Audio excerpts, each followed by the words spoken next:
Shabbat Shalom, everyone. You may be seated.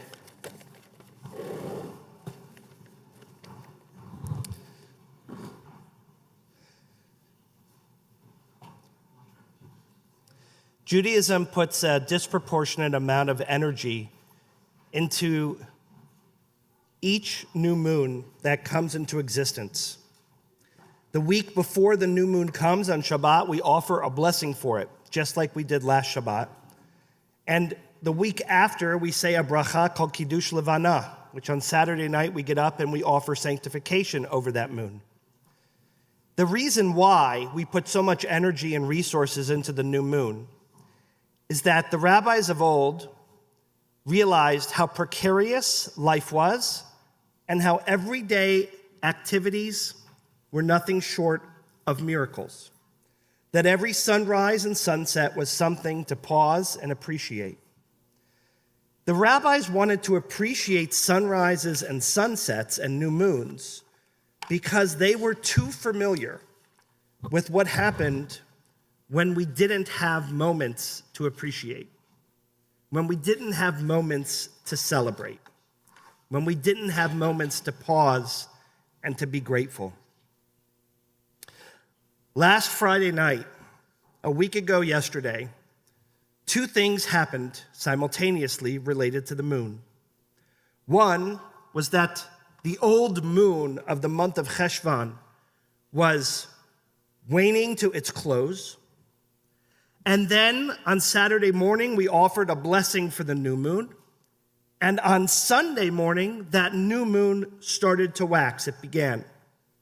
Now, the new moon and the old moon look very similar. They're just different sides of the exact same sliver. But that 3-day period is of the darkest period because there is no moonlight for us to see. Two other things happened between Friday and Sunday in our Jewish world that correlated to that waxing and waning of those two moons. The first was something that happened late Friday afternoon. I was on vacation, walking along the beach, and my daughter Evie sent me a text. It were 4 words technically. Idan Alexander is alive. Somehow or another, she's got her finger on the pulse of so much of this information and news, and I checked immediately all of my Israeli sites, and she was right. There was a propaganda video that was released, and it was released on Friday with the approval of the Alexander family and the Israeli government, that showed Idan Alexander alive, incredibly gaunt, teary-eyed, hungry, looking malnourished, but breathing, and claiming that he had been held in captivity for 420 days, which made it somewhat close, and begging for his release. He identified himself and his family. He spoke in Hebrew and in English. And for those who are unaware or aren't from our neighborhood, Idan Alexander is a graduate of Tenafly High School and part of our Bergen and Northern Bergen community. He was abducted from his base on October the 7th, and his family had received 0 information of his health or whereabouts. And of course, the Red Cross had not seen him even once during this year plus of his captivity. His being alive was a surreal feeling for me, and I imagine most others when they saw it. I was buoyed. Not having any signs of life, I thought the worst. And I was so relieved to know Idan is alive. That brings us so much closer to what could be the reality of Idan entering the embrace of his mother and his father, who some in our community walk with every Friday in a walk of solidarity, who so many of us have seen at rallies at the JCC or here or at Temple Sinai to bring awareness to the plight of Idan. It's their baby boy, and he deserves to be in their embrace. And when I saw that video, I thought, my goodness, it can really happen. What a moment of hope even though the reality of what he has been through for this time has been unparalleled. And then the new moon came. We blessed it, and it arrived on Saturday night and Sunday and on Monday. And we received another set of news. This time, not from a video. This time, we received a set of news from the Israeli army that worked in collaboration with the chief rabbinate of Israel and with a select group of physicians, many who have worked in all types of medical ethical scenarios.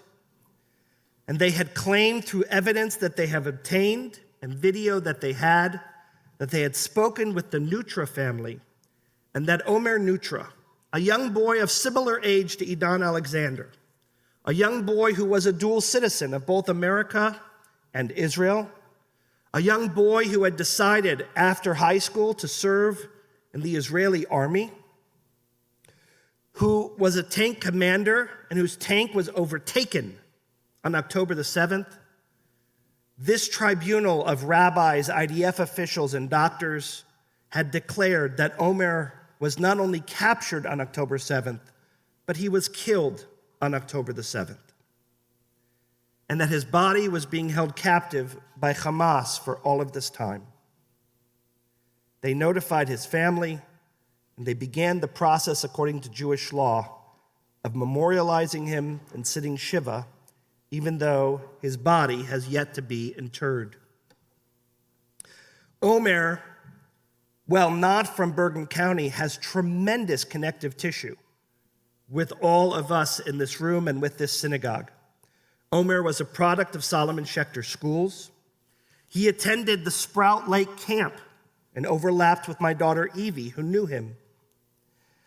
Omer also was a product of USY and was the president of his USY region, part of the conservative movement. He grew up at the Midway Jewish Center in Long Island and was bar mitzvahed there. He was active in other youth programs, and in addition to attending Sprout Lake, he went to Camp Ramah in the Berkshires as well, and he worked as a counselor at Camp Ramah right here in Nyack. He was one of us. If his family had settled here in Bergen County, he would have been part of this community and been even closer. But all of those pieces made him so very connected to our shared Jewish world. 2 weeks after October 7th, I think the official date was October 21st or 22nd, there was a meeting that was put together in Manhattan with 5 people and 20 different clergy members, most not Jewish. I happened to be chosen to be in that room. And in that room, of those 5 people, 3 had survived in one of the kibbutzim on October the 7th, and 2 had family members that were abducted. And one was Omer Nutra's mother. She talked to us and told her story for the very first time. And as she told her story and all of the connective pieces, I realized all of the pieces that overlapped, and that my daughter Evie and Omer were at Camp Sprout Lake at the same time. I went up to her afterwards and very hesitantly and gingerly said, "Is it okay to give you a hug?" And she said, "Of course." And I hugged her very tight, and she hugged me even tighter. And then as I went to let go, she didn't. And I hugged a little more. Because knowing that our kids went to camp at the same time just fortified her in this connection of something she couldn't have, couldn't touch, couldn't hold on to. It's one of those hugs that I have yet to forget, and I doubt I ever will. Of course, I've stayed abreast of all of the goings-on of the Nutra family, and I was as devastated as all of you when this horrific news came with the dawning of a new moon.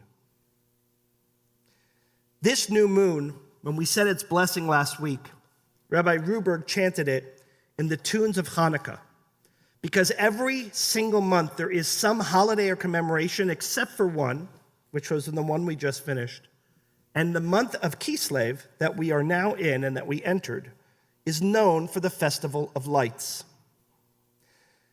Hanukkah is a holiday about miracles. The miracle, if I were to ask any of you, most of you probably know, is about an oil that should have lasted for one day, but it actually lasted for 8 days. But here's a question for you related to Hanukkah. If the oil was supposed to last for one day, but actually lasted 8, why is the holiday 8 days long? After all, the miracle was really just 7 days. It was the second day, and the third day, and the fourth day, and the fifth day, and so on. The first day was not a miracle. We could anticipate that the oil would last that long. And I would argue to all of you that there are multiple miracles that we celebrate on Hanukkah. One is the oil lasting. But the second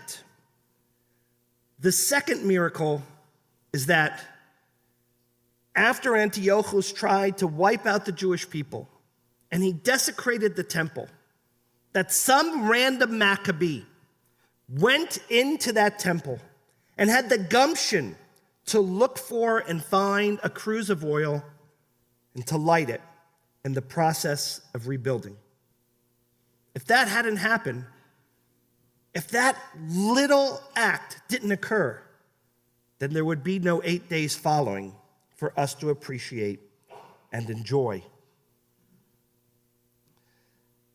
That act is indicative of the baseline, the foundation of what the Jewish people are about. We are a people that are grounded in the notion of hope.